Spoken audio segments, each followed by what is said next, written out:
আলাইকুম ওয়া রাহমাতুল্লাহ।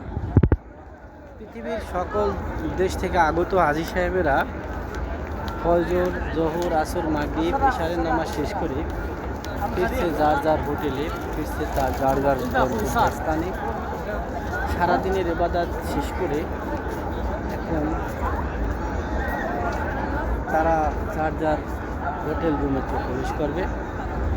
আবার শুরু হবে ফজরের নামাজ দিয়ে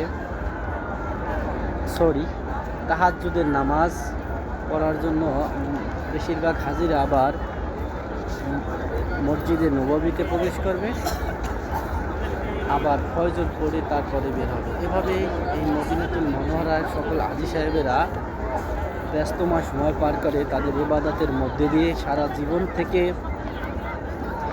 অতিবাহিত সময়গুলোর মধ্যে থেকে মদিনাতে অতিবাহিত করার সময়গুলো খুবই মূল্যবান, মহামূল্যবান বলা যায়।